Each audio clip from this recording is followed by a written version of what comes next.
Solo le pido a Dios que el crimen y la corrupción no me sea indiferente.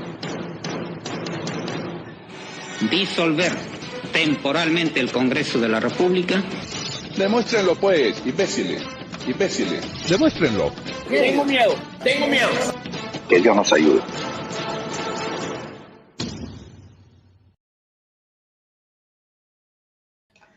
¿Qué tal? Buenas noches con todos. El día de hoy tenemos una entrevista fenomenal, una entrevista grande, la cual he esperado con ansias. Tenemos con nosotros al actual ministro de Ambiente, al doctor Modesto Montoya.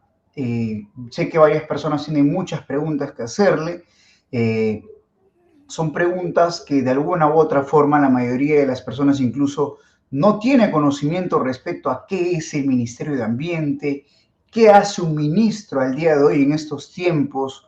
¿Es bueno, es factible llegar a ser ministro en estos tiempos? Quizá también hablar acerca del ministerio como tal, hablar un poco sobre la Constitución, un poco sobre el ingreso libre a las universidades, ¿no? Y averiguar un poquito más acerca sobre el ministro. Primero, buenas noches, doctor. ¿Qué tal? Quisiera saber, por ejemplo, ¿qué es lo que usted puede expresar al ser ministro el día de hoy? Bueno, ser ministro es obviamente un gran honor que le permite a una persona mostrar cómo puede servir mejor a su país con cierta capacidad que te permite el Estado, ¿no? Claro. Y, por ejemplo, para las personas que desconocen, bueno, hace 2 días, el día 13 de mayo, se ha cumplido 14 años ya de la creación del Ministerio de Ambiente. ¿Usted podría explicar quizá, bajo la posición que usted tiene, la perspectiva que usted maneja, en qué se basa en sí el Ministerio de Ambiente para aquellas personas que desconocen y que bajo la ignorancia, por ejemplo, dicen, oye, pero ¿para qué sirve esto? ¿De qué nos ayuda en sí? ¿Cómo podría usted, bajo sus palabras, explicar la función del Ministerio de Ambiente o del Ministro de Ambiente? Mira, el Perú está de una manera evidente semidestruido. Está semidestruido porque, como seguramente te habrá dado cuenta, en todo el Perú hay pasivos ambientales dejados por la minería del pasado, esa minería que simplemente se llevaba la riqueza, los recursos naturales y te dejaba los pasivos ambientales, es decir, la contaminación que envenena a la gente que bebe el agua que sale de esos pasivos ambientales. Hay también en nuestro país empresas irresponsables que han contaminado la selva con petróleo y otros también entidades del Estado, las municipalidades que han permitido la proliferación de basura, los famosos botaderos de basura que hacen insalubre la vida alrededor, contamina, enferma a niños y por supuesto hay empresas que siguen emitiendo gases invernadero, humos. Conozco el caso, por ejemplo, de Chimbote, la empresa así de Perú, que emite sus humos de todo color, digamos, y la gente tiene que respirar. La propia movilidad, el transporte, emite tal cantidad de gases que producen cáncer a la larga, y todo eso significa pues bueno, sin olvidar por supuesto la industria pesquera que destruye el mar, que en el caso de Chimbote, por ejemplo, ha convertido en cloaca un paraíso que había allí, una playa muy hermosa, una bahía turística.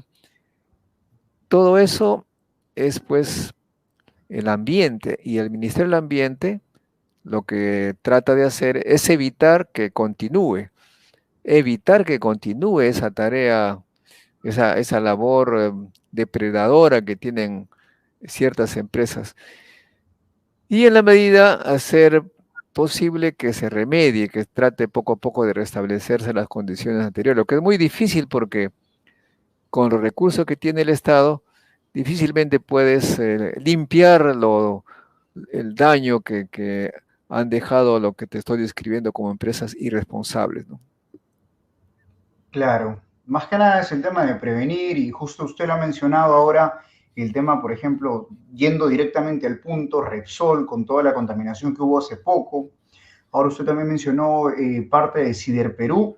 Yo justamente había visto en una entrevista que le hicieron hace unos años, cuando usted mencionaba, bueno, los orígenes que usted tuvo, si no me equivoco, su padre también trabajó en Siderperú en su momento, ¿no? Y que luego a usted, por ejemplo, lo llevaron a un instituto técnico. Justamente quise adentrarme un poquito más en eso y me gustó una parte de la que usted mencionaba en una de las entrevistas, que me pareció genial, fenomenal. Usted como docente y yo que ya estoy prácticamente ejerciendo la docencia en este caso, cuando usted mencionaba que en el proceso es donde se debe sentir el placer y no buscar el placer luego del proceso.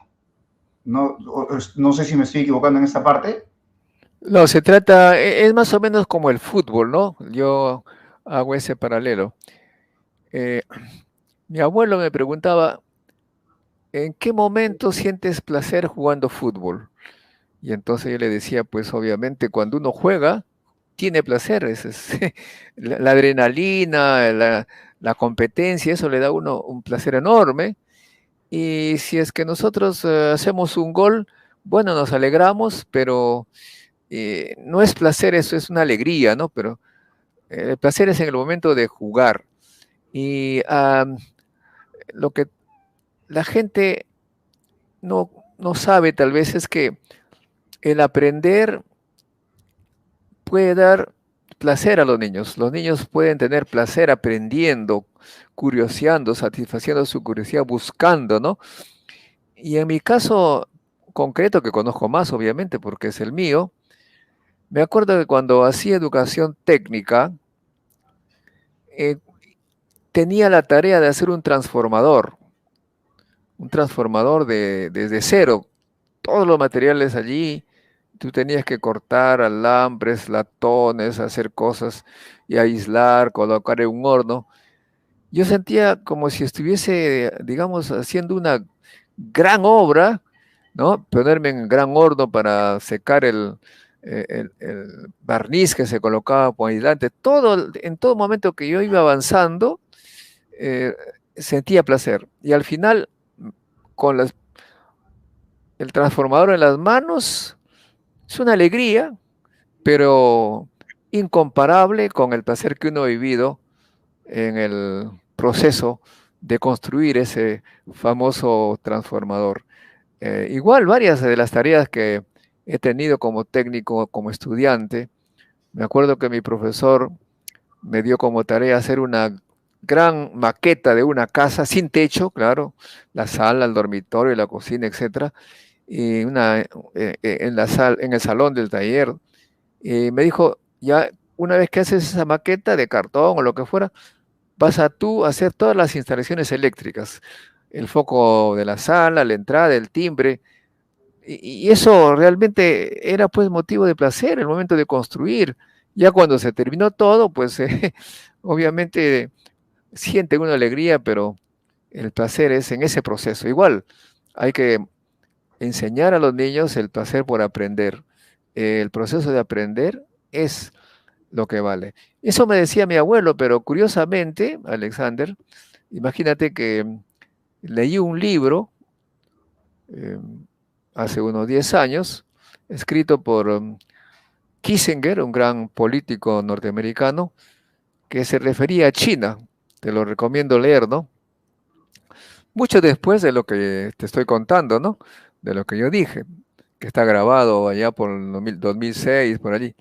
Y en ese libro dice que la filosofía de Confucio tiene varios mandamientos, por así decir, varias frases, en donde dice, tú puedes ser el mejor jugador, el mejor, el más honrado, el más talentoso, pero si no tienes no dice placer, si no tienes amor por aprender, que es mucho mayor que el placer, si no tienes el amor por aprender, todo lo que tú supones que son cualidades no valen mucho. O sea, ya en la filosofía de Confucio, desde hace miles de años tenía esta idea de el amor por aprender. Ojo, que es mayor que el placer, porque el placer es una cosa y amor es dar la vida por aprender, ¿te das cuenta? De modo que esto es lo que los niños, los jóvenes, tienen que comprender, que el gran valor del placer por aprender, ¿no? Claro, justamente yo quería llegar a eso porque, bueno, ahora al día de hoy la mayoría se está mecanizando el estudiante, el hecho de que si tienes una buena nota es un sinónimo de alegría, de satisfacción, que es el placer que tiene, pero no viven ese placer en el transcurso, ¿no? En el proceso del aprendizaje como tal. Y resulta al final eso ahí, el tener una buena nota, resulta ser efímero porque no siempre tienes buena nota. No siempre vas a estar preparado para un examen como tal, porque no, seamos sinceros, al día de hoy no todos estudian de manera correcta, pero si le enseñasen a las personas a poder estudiar con un amor a ese estudio, no un amor a los resultados, sino al proceso que estás teniendo, creo que tendríamos otra visión cultural de las personas, ¿no? No, ciertamente, pero ahí sí debo decirte una cosa. Si tú tienes amor por el aprendizaje, tienes placer aprendiendo, de todas maneras vas a ser el mejor en notas. Es una consecuencia, porque el que estudia a la fuerza, forzado, como un sacrificio, su cerebro no funciona bien. Por lo tanto, su proceso de aprendizaje no va a ser el más adecuado. Es decir, cuando tú tienes placer en el aprender, vas a aprender mucho mejor. Esto está ya demostrado, ¿no? Por eso es que cuando alguien me dice, ¿qué me recomiendas para mi hijo que estudie? Le digo, mira, que busque algo que le cause placer en aprender esa profesión, esa carrera. Si es que lo hace por dinero, simplemente no va a ser el mejor, no va a ser el más exitoso, ¿no? Hay ejemplos muchísimos de esto, ¿no? Hay un libro famoso que se llama Creatividad, escrito por un científico norteamericano, ¿no?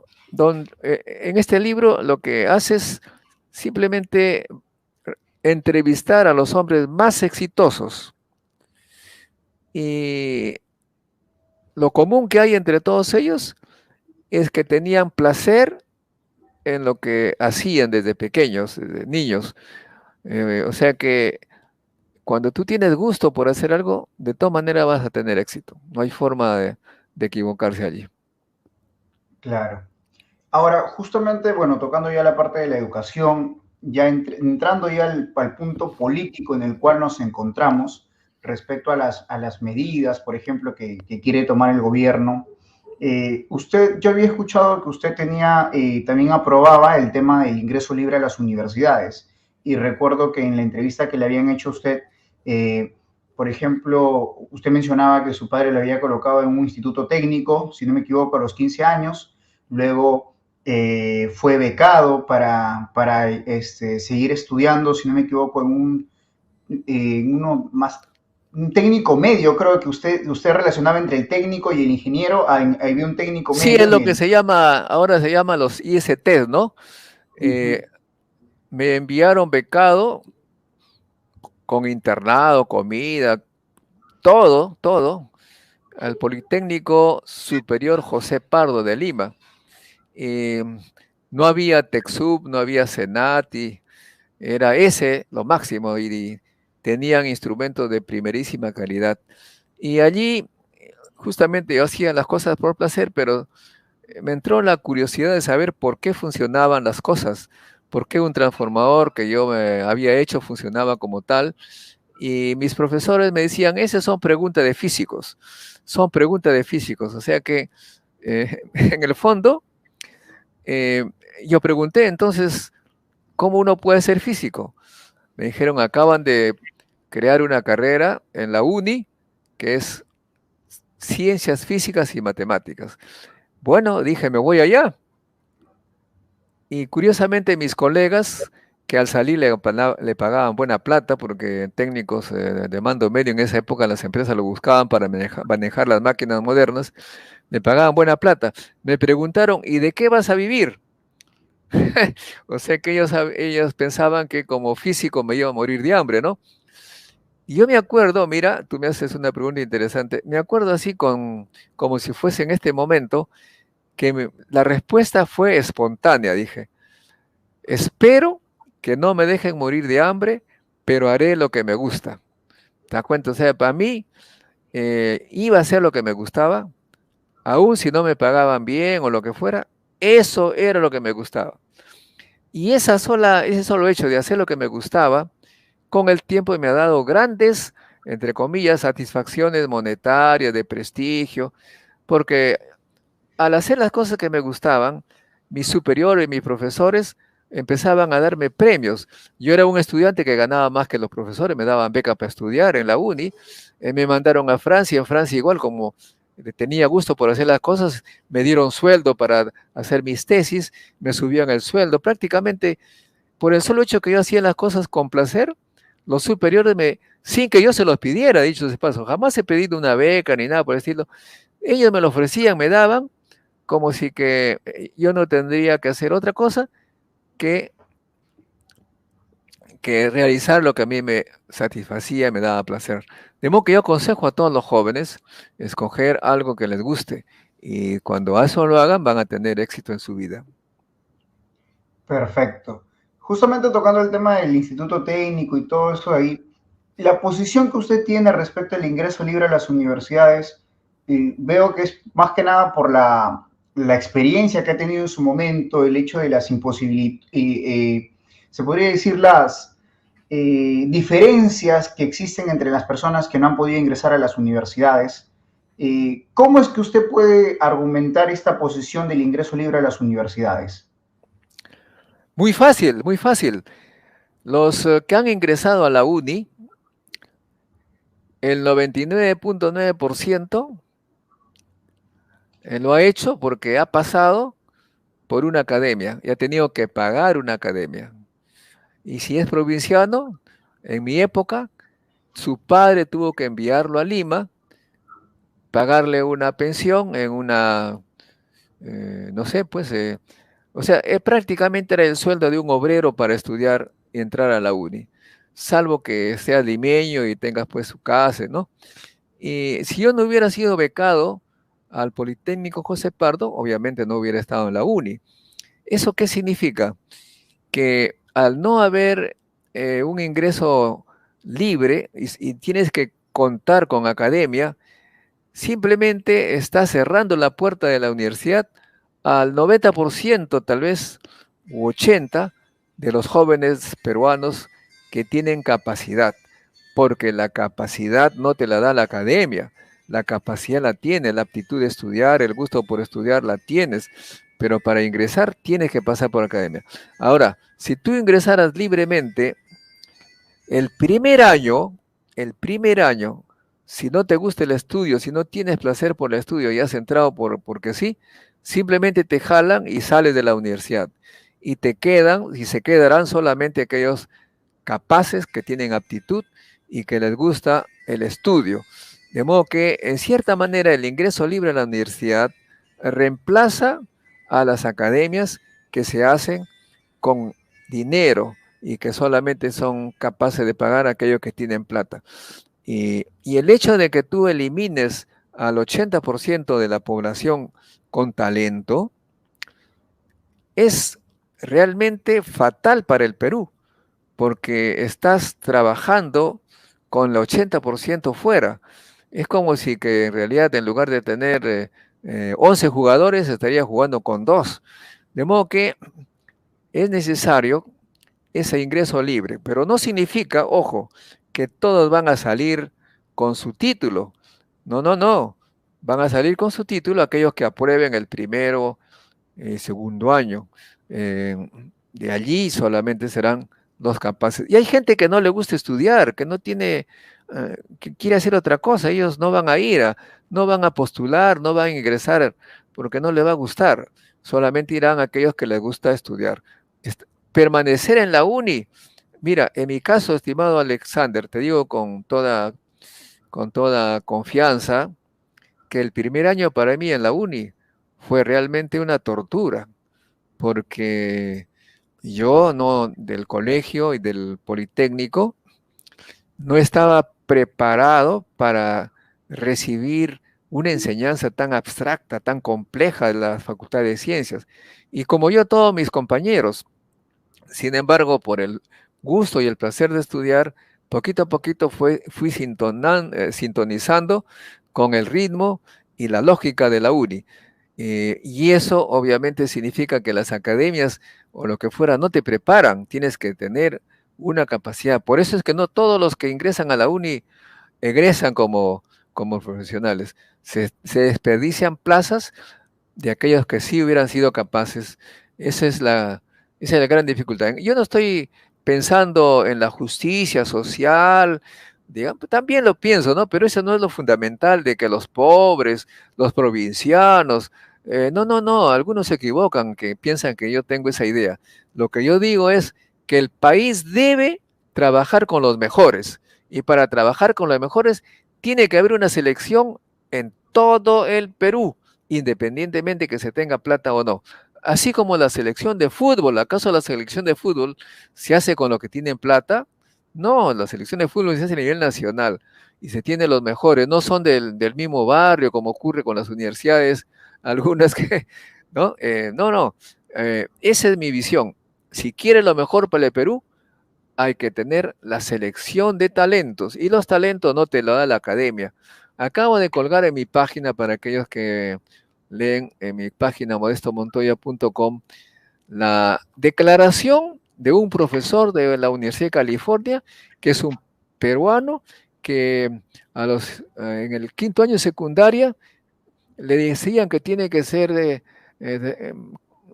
cobrador de combi para poder vivir. Dijo, no, yo quiero estudiar, y estudió, ¿ven? Y ahora es un gran profesor de la Universidad de California. Ese es el ejemplo que sirve para mostrar que todos somos capaces y que nos dan la oportunidad. Dicho sea de paso, Alexander, el Perú no sería el único. En Argentina todos ingresan y hay esa selección del 1º o 2º año. En los países europeos todos tienen la posibilidad. Ahí hay lo que se llama el bachillerato, o sea, después del 5º año de secundaria, dentro de no de la universidad, pero digamos lo que se llama el liceo, son 2 años. El que apruebe ese 2 años tiene derecho a la universidad. Y la universidad solamente son 3 años, o sea que los europeos, los franceses, por ejemplo, tienen 3 años de universidad, pero no es que sean más rápido que los peruanos, sino que 2 años. Los anteriores es bachillerato. Entonces el ingreso libre es más o menos eso. Tú ingresas y si en los 2 años no apruebas, te aburres, te cansas, te acobardas, sales, ¿no? Sales, claro. No hay ningún problema. De modo que aquí no se trata de que cualquiera puede ingresar como ingeniero, como científico, sino los capaces, pero hay que darle la oportunidad a todos.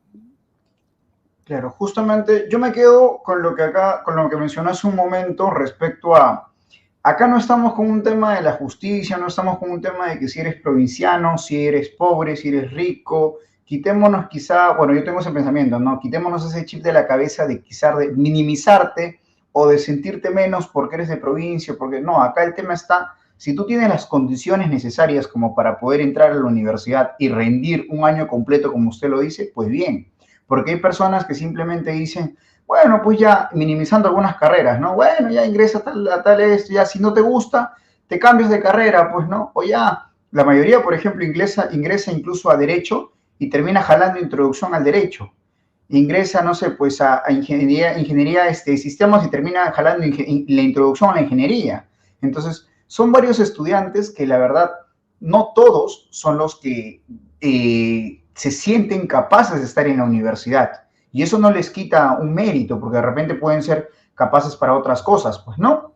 Pero, bueno, ya quedando un punto claro respecto a la posición que usted maneja conforme a lo que es el ingreso libre a las universidades, pasamos al otro punto ahora, que es por ejemplo, el tema de la Constitución. ¿Cuál es la posición que usted tiene respecto a la Constitución?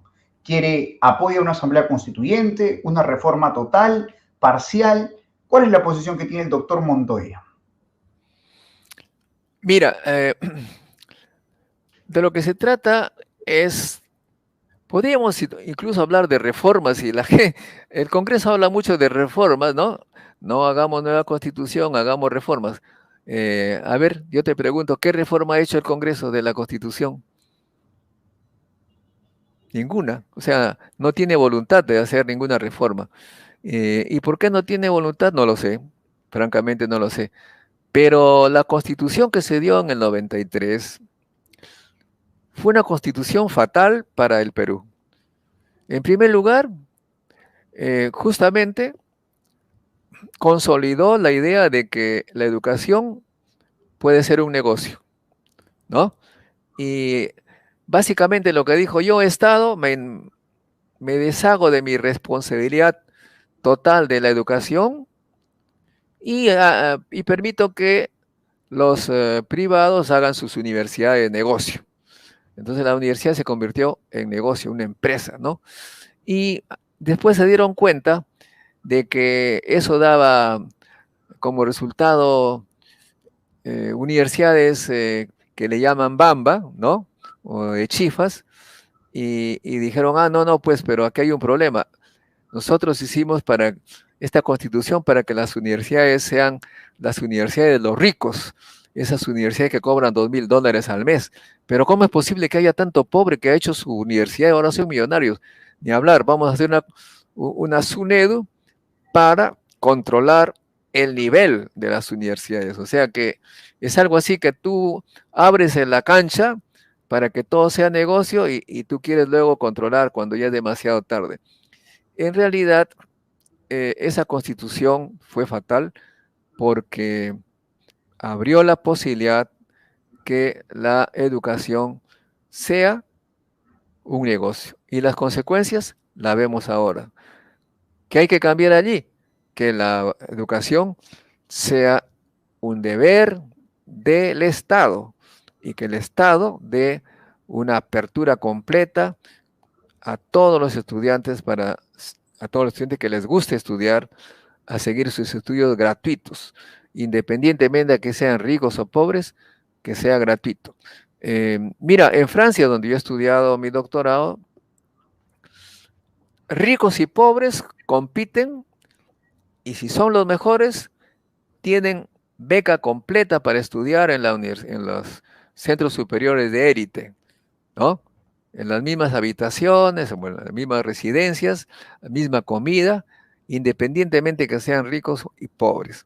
¿Por qué? Porque la educación es gratuita para todos. A nadie en Francia se le ocurrirá hacer universidad privada porque no es negocio, puesto que el Estado te da la mejor educación a todos. Y eso tendríamos que hacer acá. Dicen que no hay recursos, pero lo que pasa es que los recursos se están yendo a otro lado. Eso, si tú haces cuentas, están a otro lado. De modo que esta constitución fue fatal. Otro tema que fue fatal es que se le dice al Estado: mira, tú, Estado, limítate a hacer lo que el privado no quiere, ¿no? En otras palabras, te dicen: mira, deja que los privados se coman la carne y a ti te damos el huesito, porque pues, los privados no quieren los huesos, te lo doy el hueso para que tú te lo comas, y con eso vas a resolver los problemas del Perú. Es lo que llama el Estado subsidiario, ¿no? Entonces de repente viene el petróleo, el Estado no puede tener empresa petrolera, digamos, o lo que fuera. Muy bien, el privado se encarga de todo y cuando hay problemas, el privado te aumenta el precio pues como quiere y el Estado no puede hacer nada porque dicen que el libre mercado, bueno, pero no hay competencia, el Estado no puede participar, entonces los libres mercados se dan allí sus acuerdos, ponen los precios que se les pega gana y vemos pues lo que ha sucedido con la pandemia, ¿no? Clínicas que te cobraban 200,000 soles por curarte. En los países donde hay educación, salud estatal, por ejemplo, ahí la COVID ha sido curada gratis, ¿no? Yo he estado allá, conozco en Alemania, en Francia, tú vas tienes una enfermedad que te cobra, que te cuesta la curación $30,000, te la dan gratis. Puede ser $100,000, te la dan gratis. ¿Por qué? Porque el Estado es el responsable, tiene los medios para hacer. Pero cuando te dicen, mira, el Estado deja de lado un poquito la salud, pone unos cuantos reales y que el privado se encargue de todo y que el Estado solamente se encargue de lo que el privado no quiere, bueno, tenemos los resultados que tenemos. El país Perú, tal cual conocemos ahora, la pobreza extrema, la desigualdad, la contaminación, todas las desgracias que estamos viviendo, la violencia que estamos viviendo, la delincuencia juvenil, la corrupción, todo eso, los males, se deben a la Constitución del 93. Pero no nos equivoquemos también, Alexander, porque algunos critican esta posición, dicen, tenemos grandes problemas y ustedes creen que con una nueva Constitución vamos a resolverlo. Tenemos el tema este. No, por favor, no nos tomen como tontos, pues no somos tontos nosotros. Lo que queremos es una nueva Constitución para que con nuevas reglas los problemas se vayan resolviendo poco a poco. Si nosotros hacemos una nueva política de educación y una nueva política de salud, no se va a resolver el próximo año. Tomarán tal vez 15, 20 años. Pero si no cambiamos, simplemente no habrá solución nunca. Cada vez serán las condiciones peor. He escrito en mi página hace mucho tiempo diciendo, la violencia callejera, la delincuencia, la inseguridad va a ir en aumento, va a crecer. ¿Por qué? Porque no hay una buena educación para que los jóvenes tengan empleo de buena calidad, para que tengan empleo simplemente. Y cuando una persona no tiene trabajo para dar de comer a sus hijos, se ve inclinado, desafortunadamente, para sobrevivir a tendencias no tan deseables. De modo que todo ello es producto de una constitución que nos empuja en esa dirección, la desigualdad, la pobreza, el abandono de los principios fundamentales por parte del Estado, etcétera, etcétera. Por eso es que queremos una nueva constitución, pero por supuesto, acá aquellos que han hecho la constitución han puesto tantos candados, ¿no? Que parece increíble, ¿no? En Francia, si tú quieres hacer una reforma, simplemente el presidente lo propone y el Congreso debate. Acá no, acá es un poco, esto no, nadie puede, prácticamente es una dictadura. Una dictadura es aquella que permanece para siempre, ¿no? Contra la voluntad popular. Bueno, lo que estamos viviendo es una dictadura porque se quiere impedir que la población que desee cambie las cosas. Claro, ahí entiendo perfectamente el punto de vista. Más que nada, la crítica a esta constitución es tanto usted como docente más por la parte del sector educativo y por el sector también de la parte de la economía, cómo hay contratos lesivos contra el Estado, que al día de hoy, por ejemplo, lo estamos pagando factura nosotros mismos, pues, ¿no? No los padres, entre comillas, los padres de la patria, esos que se encargan de legislar, no, sino nosotros mismos estamos pagando estos platos rotos. Entonces, y eso ahí, por ejemplo, se ve al día de hoy con lo que ha pasado respecto a Rexol. Y creo que el día de hoy ha estado usted también con algunas personas que habían sido damnificadas, no me acuerdo si había sido el día de hoy o hace unos días. Sí, hoy día hemos estado en Ancón viendo cómo los pobres pescadores no tienen pues trabajo, no solamente los pescadores, sino las personas que vivían de las actividades alrededor del mar, de la playa, el turismo, etcétera, están en la desgracia total, no tienen cómo subsistir, y una empresa que ha causado este daño tan terrible, el Estado con sus leyes, sus normas, no te permiten prácticamente hacer nada. Es pues una constitución que te maniata como Estado y te impide exigir a las empresas que hagan su trabajo de restauración cuando hacen un daño. Imagínate, es Lo único que puede hacer, de acuerdo a las leyes existentes, es ponerle multas por ahora. Y para cobrarle los daños tienes que hacer todo un estudio que te va a durar tal vez meses, tal vez un año, y recién tú puedes pedir a la empresa que te pague por los daños y ahí se inicia todo un juicio tremendo, ¿no? Si hubiera habido, por ejemplo, lo que se llama un fondo de seguridad, digamos así, unos 10, por decir, unos 10.000 millones de dólares o 5.000 millones de dólares, un fondo de garantía, que si ocurre una cosa como la que ha ocurrido, el Estado echa mano de esa plata para resolver el problema. No puedes hacer, no tiene, o sea, no, el Estado no tiene plata para resolver el problema como podría hacerlo. ¿Qué tiene que hacer? Decirle a la empresa que haga. Y no la hace, pues hasta ahora no la hace. Y entonces hay que esperar, de acuerdo a las leyes que te da esta Constitución, ¿no? Todo un proceso, pues, que no se sabe hasta cuándo va a terminar esta desgracia. Esa es uno de tantos ejemplos que tenemos un Estado bajo una Constitución que no favorece a los damnificados de la terrible contaminación que puede hacer una empresa irresponsable.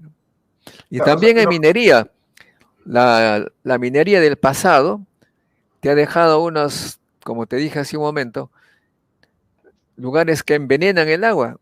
¿Y quién tiene que resolver? El Estado. Ellos se lavaron las manos, se fueron, se llevaron la riqueza y nos dejan este gran problema.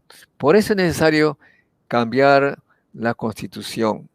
Y si es que el Congreso piensa que debe hacer reformas, pues que se le adelante al gobierno, pues idea las reformas que enderecen el entuerto, ¿no? O sea, lo que yo estoy entendiendo es que, por ejemplo, bueno, todos sabemos que cuando hay un accidente de tránsito, por ejemplo, tenemos un SOAT de por medio. O sea, dentro de estos contratos que se están viendo que son lesivos, ¿no existe una especie de SOAT para los damnificados, entonces? Hace poco se ha puesto, pero esa cantidad es tan pequeñita, es algo así, pues, que te dicen un SOAT que te permite cubrir los gastos por 1.000 soles, ¿no? O sea que cuando hay un accidente, el policía, si es que el accidente se produjo por una infracción de tránsito, se subió sobre la vereda, lo que fuera, inmediatamente lo que corresponde es una multa por subir sobre la vereda, independientemente que haya habido muertes o no muertes, esa multita que será, pues, qué sé yo, 100 soles, 200 soles.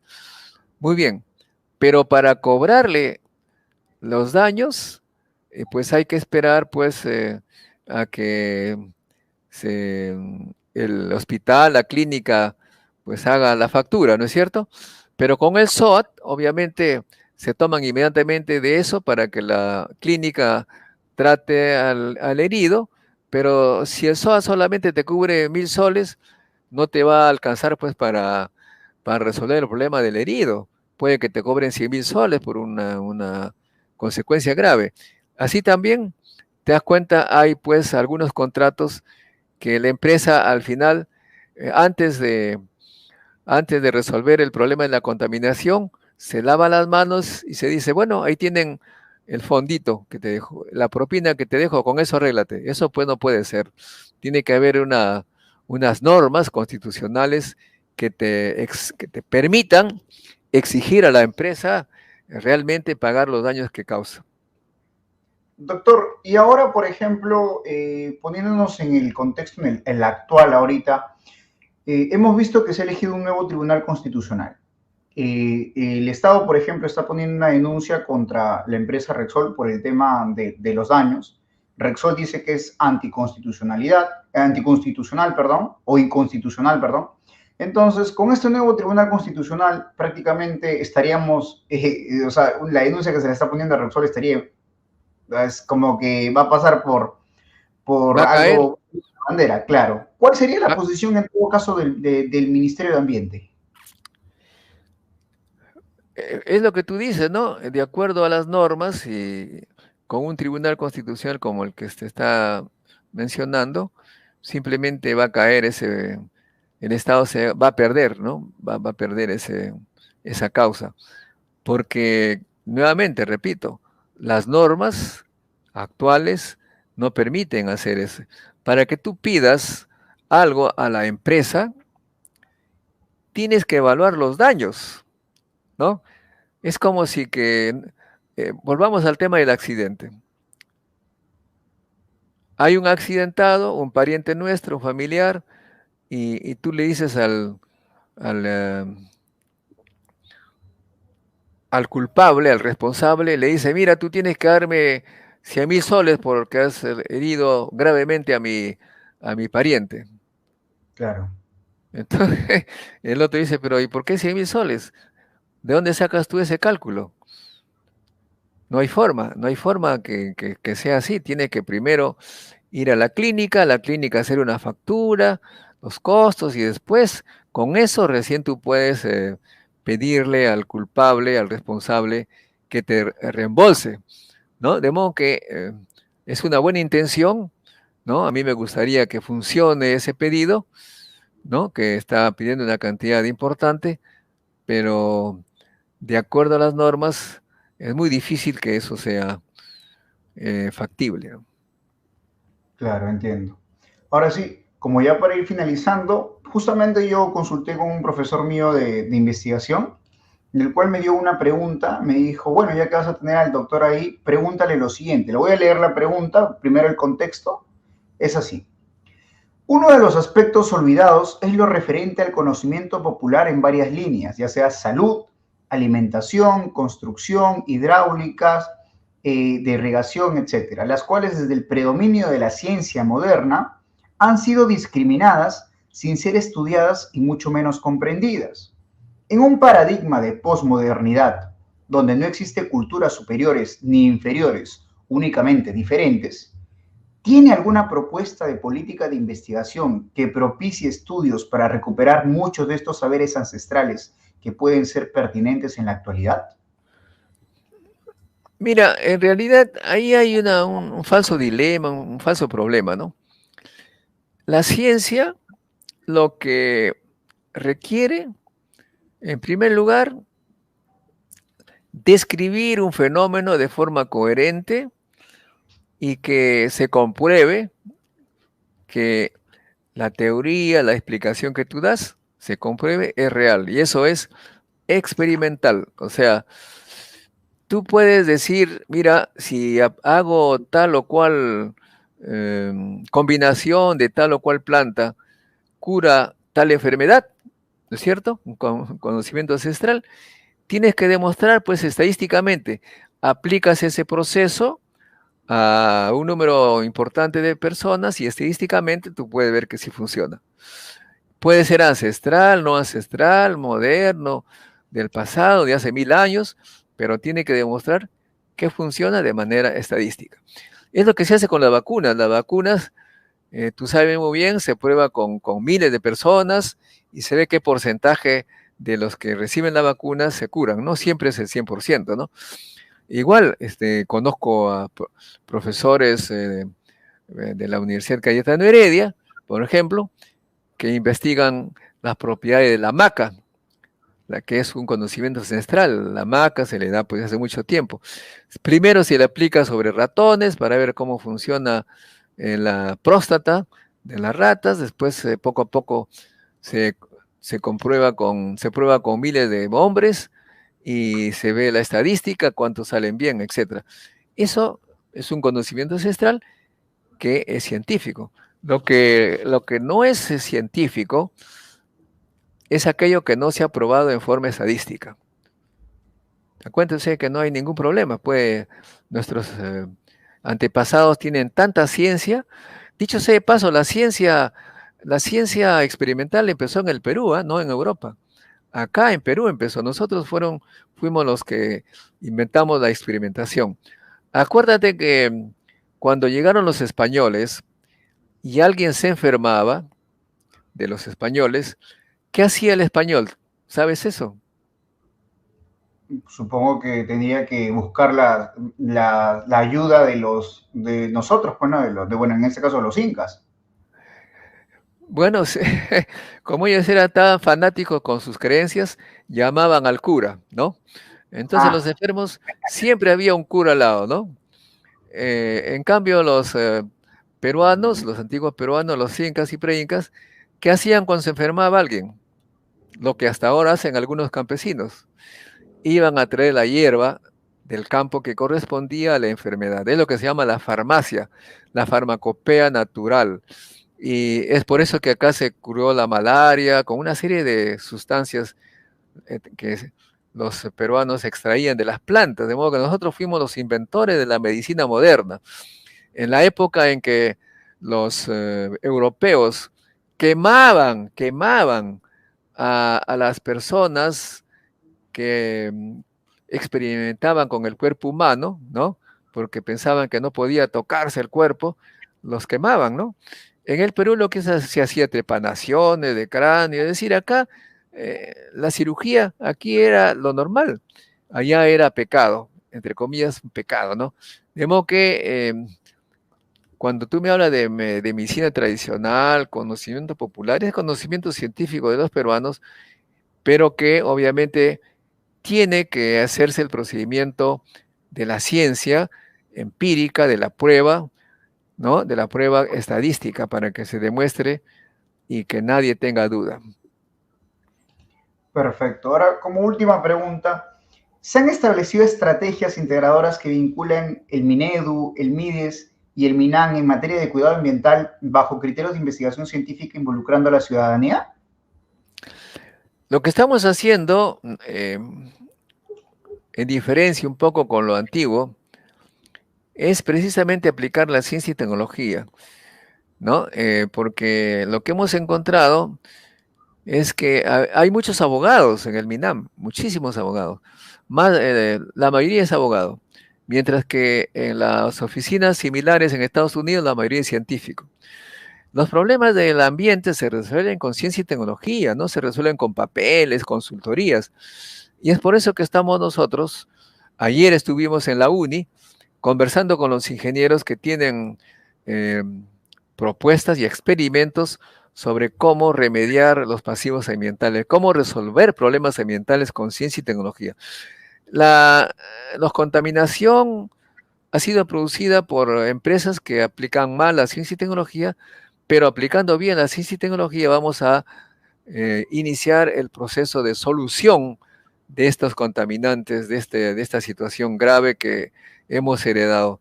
De modo que para eso están las universidades, los institutos de investigación, la comunidad, por supuesto, la sociedad civil. Y ahí tengo que hacer un reclamo a mis compatriotas. No sigamos con esta costumbre, pues, de echar la basura en la calle. Ahora que estuve justamente viendo lo de Repsol en la playa de Ancón, me fui un poquito más al norte y veo las playas con algunos bañistas llenos de plástico, de desechos de basura. Es decir, no tenemos una cultura, no hemos tenido un sistema educativo que nos enseñe el valor del ambiente. Y nosotros mismos que nos quejamos de la contaminación que hacen las empresas, nos hemos vuelto los mayores contaminadores. Creo que es un llamado de atención que le hago a todos para que dejen pues de tener esa costumbre. Civilicémonos en el sentido buena la palabra. Perfecto. Y ahora, justamente como usted estaba mencionando respecto a su página, justamente la podemos ver acá en pantalla, es modestomontoya.me, ¿correcto? Así es, sí.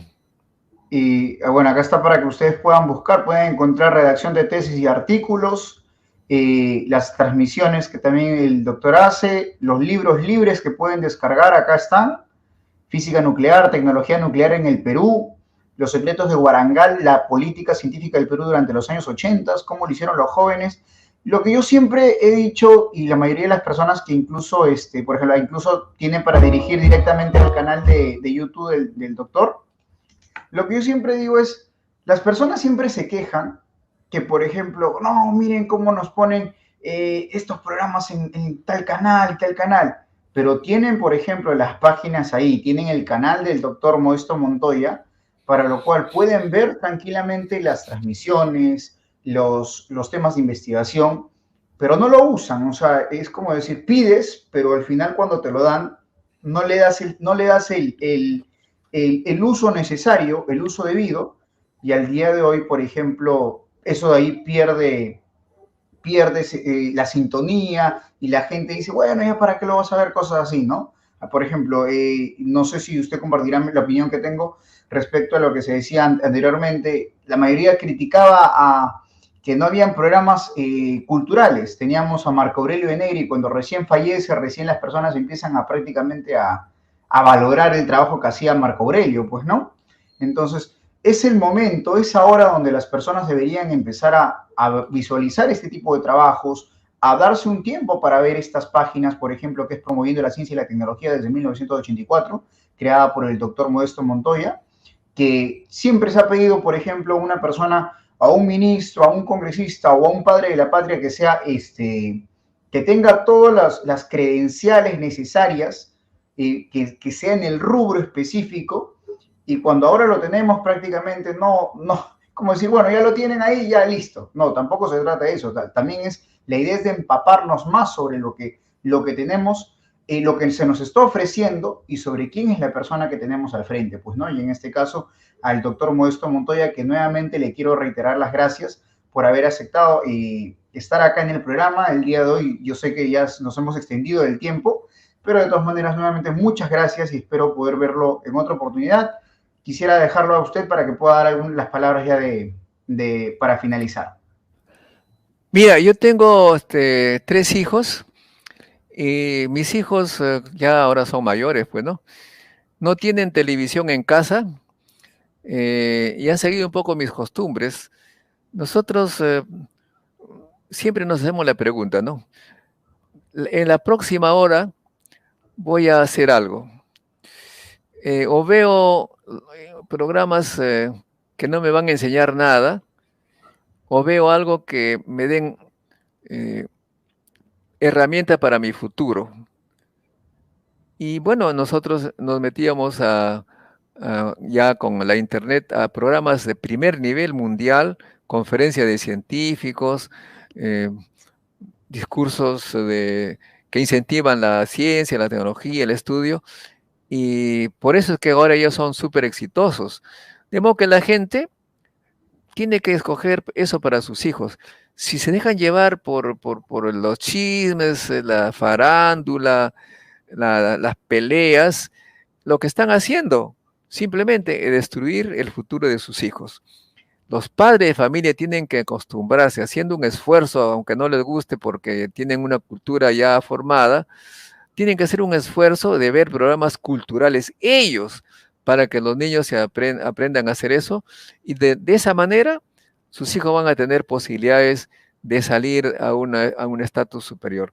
O sea que yo siempre digo a los jóvenes que tienen 10 años o 12 años, lo que tú veas en la televisión o en la internet va a definir tu futuro. Y si ves solamente cosas sin valor, vas a terminar de cobrador de combi o de troller, de esas personas que cobran para insultar a la gente en las redes sociales, ¿no? De modo que puedes tú ser un gran profesor de una gran universidad peruana o mundial, o puedes ser un cobrador de combi, depende qué es lo que tú veas, qué escojas para ver en la próxima hora. Ese es el mensaje que te doy y por supuesto invito a los que nos están escuchando para que sigan tu programa, ¿no? Hablando sin filtro, para tener el filtro de los talentosos para el Perú. Muchas gracias, doctor. Y bueno, por ahí también voy a usar de su confianza si por ahí le puede comentar a algún otro ministro, algún congresista o quizás el mismo doctor Aníbal Torres. El doctor Aníbal Torres una vez me enseñó en la San Marcos justamente un curso de habitante precario. Yo estudiaba la carrera de Derecho y ahí al final la terminé dejando y me vine para acá a estudiar educación en ciencias históricas, sociales y filosofía, pues, ¿no? Y así, bueno, doctor, muchas gracias. Son ahorita 300 personas que nos están viendo en vivo y sé que para el día de mañana ya va a superar más de 2.000, 3.000 visualizaciones este video. Ya saben, las personas denle like al video, compartan este video y de todas maneras De repente en otra oportunidad tendremos de nuevo al doctor Modesto Montoya para que nos pueda seguir culturizando más con estos temas. Yo me acuerdo que de muy joven me gustaba demasiado la química, la física. Luego ya cuando un día pregunté a un profesor, disculpe, ¿qué puedo estudiar? Me gustan los números. Pero no, al final yo quería ser ingeniero de sistemas y terminé estudiando Derecho y ahora estoy como docente, ¿no? Son todos los cambios. Muy bien, en Corea del Sur, los docentes les llaman los constructores de la nación, porque justamente ellos son los que construyen las mentes que van a liderar el Perú. Por eso es que es bueno saber que en el Congreso, por ejemplo, se ve claramente la formación que tienen las personas. Algunos usan el insulto, que es un reflejo de lo que aprenden en su barrio, que puede ser el Callao o los barrios altos, pero que básicamente el grupo con quienes ellos se han juntado los ha acostumbrado al insulto, mientras que otros más bien están acostumbrados al debate sano, a la confrontación de ideas, y por supuesto creo yo que Alexander está seguramente por eso, confrontación de ideas, de opiniones y no de insultos. Eso es bueno y te felicito por tu trabajo de docente y que tus alumnos tengan el éxito que tú has tenido. Gracias, Alexander. Muchas gracias y gracias a todos. Nos estaremos viendo en otro programa ya. Así que cuídense bastante. Me espero un momento, doctor, para finalizar el programa.